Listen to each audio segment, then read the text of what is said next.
This week we're working on a set for WYVERN TOR. Welcome to the Storycraft Society.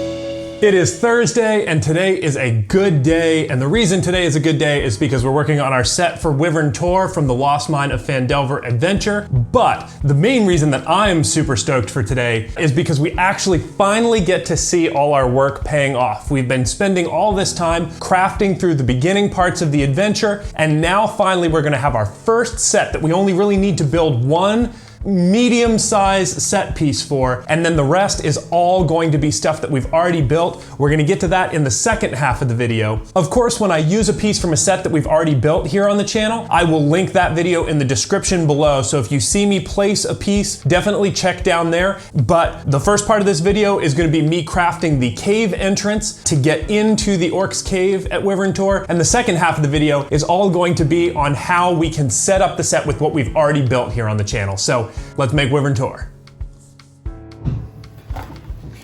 Okay, so to start this cave entrance, we're gonna be using chipboard to make the base. Now, I normally would use masonite for this kind of project, and actually, I've never used heavyweight chipboard before. I just got this in a piece of furniture that I recently bought, and this was part of the packaging, so I was like, what better chance am I going to have to try and use this material since I've got a stack of it? So what I did was I just notched out a piece that was the general size of the base that I wanted, and then sanded it down and cut out the basic shape that I needed. It was real easy. I just used an Olfa knife to go around the outside, and then used a file and sandpaper to just kind of sand it all down, and then this is the base that I'm left with.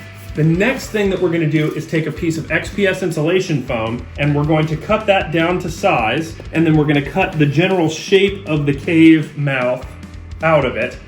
Honestly, I want to say more of it, but that's it. So let's get to crafting.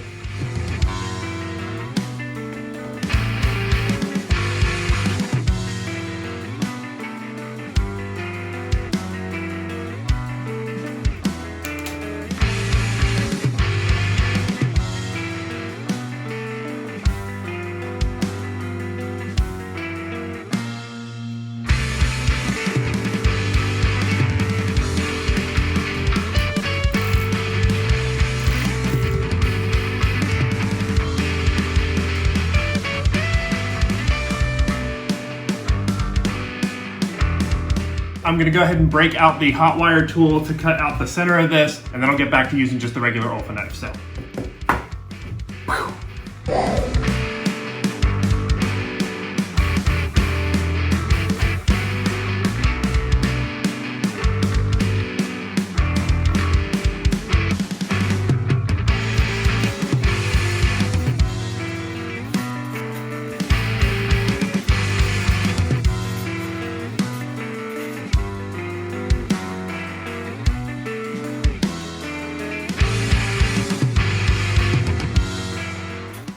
All right, so now that we've got our cave entrance basically carved up, we can go ahead and take that outside and get ready to sand this puppy down. Let's go.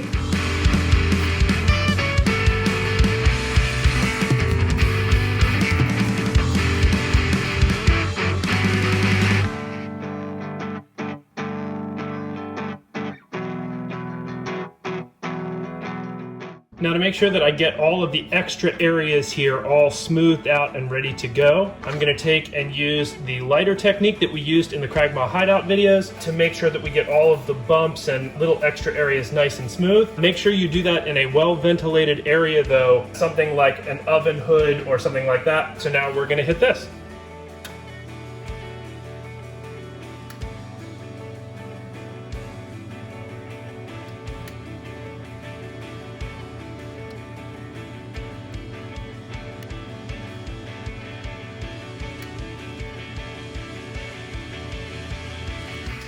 The trick with this is slow and steady wins the race. If you go too aggressive with the lighter, you're definitely gonna burn a big piece of your foam out, and you don't wanna spend a whole bunch of time on it just to wreck it like that. So just take your time, and eventually you'll get nice smooth lines that really end up looking like awesome textured stone. All right, our next move is going to be to hot glue this to our base, and then we can start moving on to the next step. Looking good so far.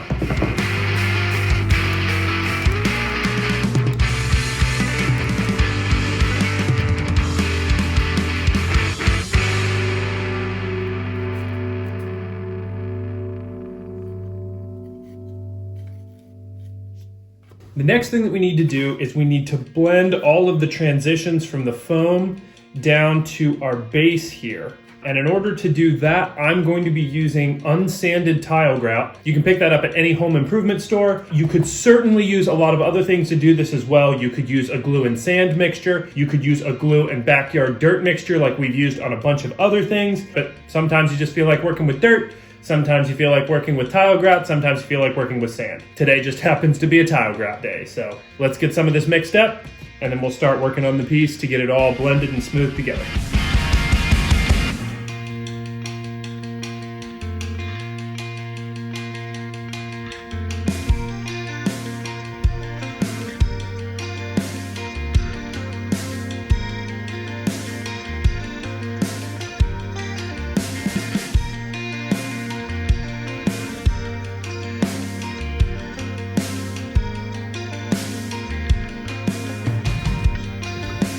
Okay, so we now have our tile grout all onto the base of our piece. We have it all blended up. I actually made just a little too much, so instead of doing some kind of like sand or dirt base, I just used the tile grout and went over the entire base. It should keep the transitions really nice, and then I just took my finger and kind of smoothed and worked over the tile grout.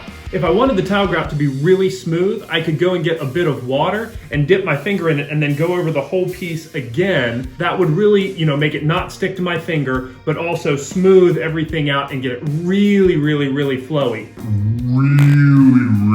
Really flowy. I don't really want that because I want a good kind of rocky, bassy ground texture. Because of that, I'm just gonna leave this exactly how it is and let it dry. I think the packaging says that it should take 30 minutes. I'm gonna wait a full hour to make sure that this gets good and dry before I move on to the next step. And once this is dry, then I will show you what it looks like.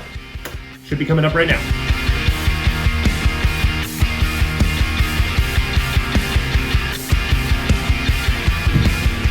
All right, so now that our piece has had about an hour to dry, just a little bit more actually, it's time to use Black Magic Craft base coat and get this piece coated up and get it ready for paint.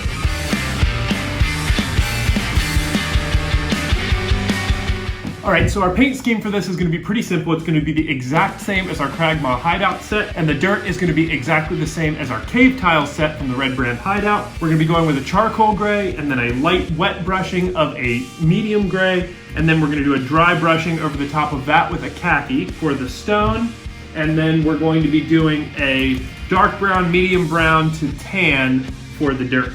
So that should be super quick, super simple. Get this thing painted up and we'll be ready to go.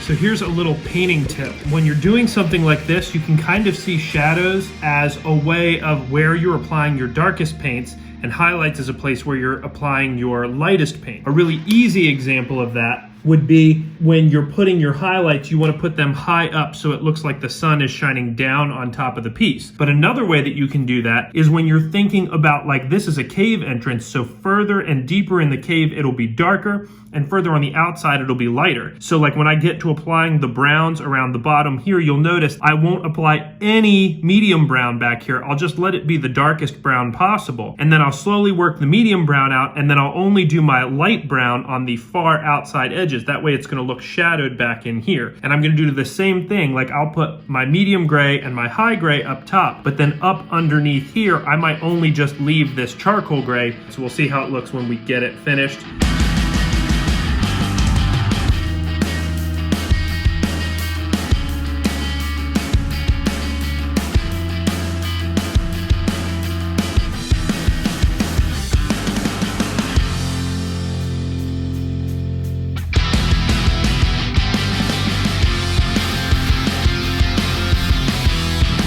All right, and to me, this piece is now finished. I know what some of you are saying. You're like, Garmin, you didn't even decorate the base. Where's the grass tufts? Where's the flock? And my answer to that is in a tip that I actually give myself a lot when I'm crafting. I try to remind myself, what is the thing that you're building for? And for me, this piece is to run Dungeons & Dragons games. It's not to win any diorama competitions. It's not to win any painting contests. I surely don't think that it would anyway. But my goal is to be able to run with this piece in as many games as possible. And what do I need it to do to fit into as many games as possible? It needs to be setting neutral. I could put this cave as it is now in a desert.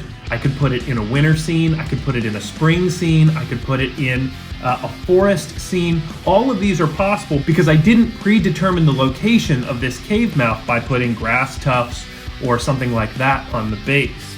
But now it is time for the part of this video that I am the most excited about. We are gonna set up Wyvern Tor. Cue the time lapse. Let's go, I'm excited.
And here we have our Wyvern Tor set all finished, and it looks so good. We've got all kinds of pieces coming from other things we've crafted on the channel. We've got the rocks all the way back from episode 1, the hills from the Goblin Arrows ambush set. We've got the cave pieces, the Goblin Bridge, the tunnels, the stalagmites from the Kragmaw hideout set. We've got our cave tiles from the Red Brand hideout set. We've got the tents from last week's build. We just have so much going on in this set that we didn't have to make because now it's already part of our collection. Our cave mouth looks great. It doesn't look too barren, all dressed up with all the other pieces around it. And that's really all I have for this video. I'm so pleased with how this set turned out. This is something that's gonna go great in my game. I hope it goes really well in yours. If you like this content, please consider subscribing to the channel. Leave me a like down below. In the comments section, I'd like everybody to sound off. I would love to hear all of your creative ideas on how you would set this up and do it your way using these pieces. That would be great to hear. Until next week though, I've got nothing else for this video, so I will be seeing you.